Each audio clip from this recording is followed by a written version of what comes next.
Assalamualaikum warahmatullahi wabarakatuh. Yang terhormat Bapak Syarif Kholili MPDI. Sebelumnya perkenalkan, nama saya Ahmad Amin Aziz dari Fakultas Agama Islam, Prodi Pendidikan Agama Islam semester 4. Ya, dalam kesempatan kali ini saya akan menjawab soal ujian akhir semester saya, yaitu tentang dinasti Abbasiyah.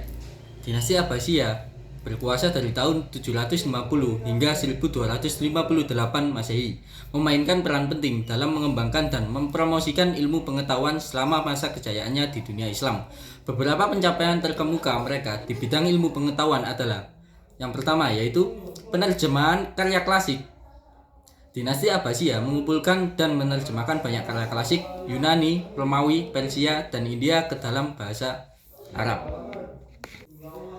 Nah, yang kedua yaitu pendiri perpustakaan besar. Khalifah Al-Ma'mun, salah satu Khalifah Abbasiyah, mendirikan Bait Al-Hikmah atau Rumah Kebijaksanaan di Baghdad. Ini adalah perpustakaan terbesar pada masanya yang tidak hanya menyimpan ribuan manuskrip Arab, tetapi juga menjadi pusat riset dan studi ilmiah. Perkembangan ilmu matematika, dinasti Abbasiyah memberikan kontribusi signifikan terhadap perkembangan matematika. Al-Khwarizmi, seorang matematikawan Persia yang bekerja di bawah kekuasaan Abbasiyah, mengembangkan aljabar dan memperkenalkan sistem angka Hindu Arab ke dunia Islam. Yang keempat yaitu ilmu kedokteran dan farmasi. Pada masa Abbasiyah, banyak upaya yang dilakukan untuk memajukan ilmu kedokteran.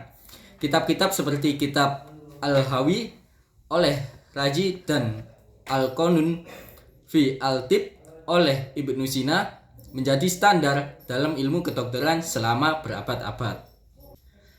Yang kelima yaitu astronomi dan astrologi. Astronomi menjadi bidang penting selama dinasti Abbasiyah. Observatorium dibangun di Baghdad dan Samarkand. Dan para ilmuwan Abbasiyah membuat penemuan penting dalam bidang ini. Mereka juga mempraktikkan astrologi yang berakar dari kepercayaan pada pengaruh bintang dan planet terhadap peristiwa di bumi.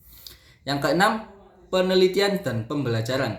Abbasiyah mendukung aktivitas penelitian dan pembelajaran melalui pendirian banyak lembaga pendidikan seperti madrasah.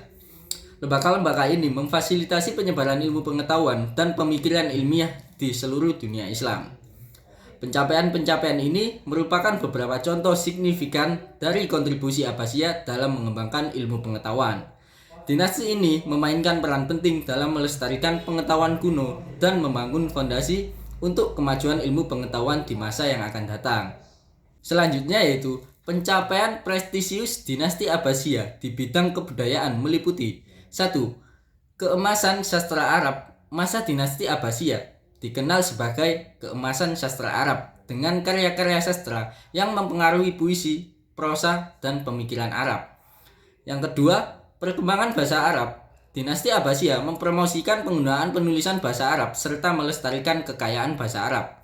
Yang ketiga, penerjemahan dan penyelaras budaya. Mereka menerjemahkan karya-karya klasik dari berbagai budaya dan menyelaraskannya dengan tradisi intelektual Arab. Yang keempat, arsitektur dan seni. Dinasti Abbasiyah menyaksikan perkembangan arsitektur Islam yang megah dan seni yang dipengaruhi oleh gaya Persia. Yang kelima, pendidikan dan pusat pembelajaran.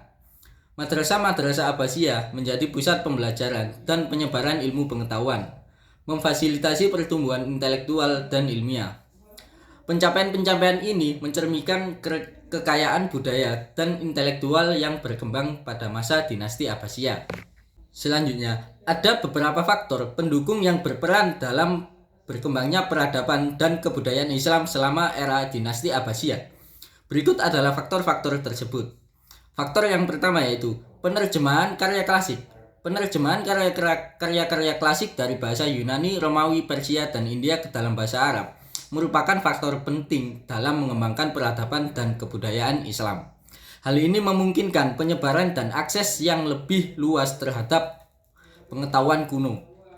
Yang kedua, faktor yang kedua, dukungan penguasa. Dinasti Abbasiyah memberikan dukungan kuat terhadap ilmu pengetahuan, seni, dan sastra. Khalifah-khalifah Abbasiyah tidak hanya menjadi pelindung bagi para ilmuwan, tetapi juga mendorong perkembangan pengetahuan melalui pendirian lembaga-lembaga pendidikan dan penelitian. Untuk faktor yang ketiga yaitu multikulturalisme. Pada masa dinasti Abbasiyah, kebudayaan Islam diwarnai oleh pengaruh dari berbagai budaya dan agama, termasuk Yunani, Persia, India, dan Romawi. Interaksi antara budaya-budaya ini menciptakan suasana multikultural yang melahirkan inovasi dan pertukaran pengetahuan yang luas. Faktor yang keempat, infrastruktur pendidikan. Dinasti Abbasiyah mendirikan madrasah-madrasah sebagai pusat pendidikan Islam.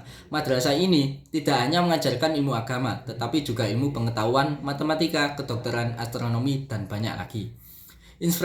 Infrastruktur pendidikan yang kuat mampu menyebarluaskan pengetahuan dan mendorong perkembangan intelektual. Faktor yang kelima, kebebasan intelektual. Pada masa dinasti Abbasiyah, ada toleransi terhadap perbedaan pendapat dan kebebasan berpendapat. Hal ini menciptakan lingkungan yang kondusif bagi perkembangan pemikiran dan eksplorasi intelektual, yang pada gilirannya mengarah pada inovasi dan kemajuan ilmiah. Faktor yang terakhir yaitu perdagangan dan pertukaran budaya. Jaringan perdagangan yang luas di dunia Islam pada masa dinasti Abbasiyah memfasilitasi pertukaran ide, pengetahuan, dan budaya antara berbagai wilayah. Perdagangan yang berkembang menghubungkan dunia Islam dengan dunia luar, memberikan kesempatan bagi penyebaran pengetahuan dan kebudayaan Islam ke berbagai peradaban lainnya. Faktor-faktor ini secara bersama-sama membentuk fondasi yang kuat bagi perkembangan peradaban dan kebudayaan Islam selama era dinasti Abbasiyah. Keterbukaan terhadap pengetahuan, dukungan penguasa, dan interaksi budaya yang luas, semuanya berkontribusi pada kemajuan yang signifikan dalam ilmu pengetahuan, seni, dan sastra di dunia Islam saat itu. Sekian jawaban yang dapat saya sampaikan.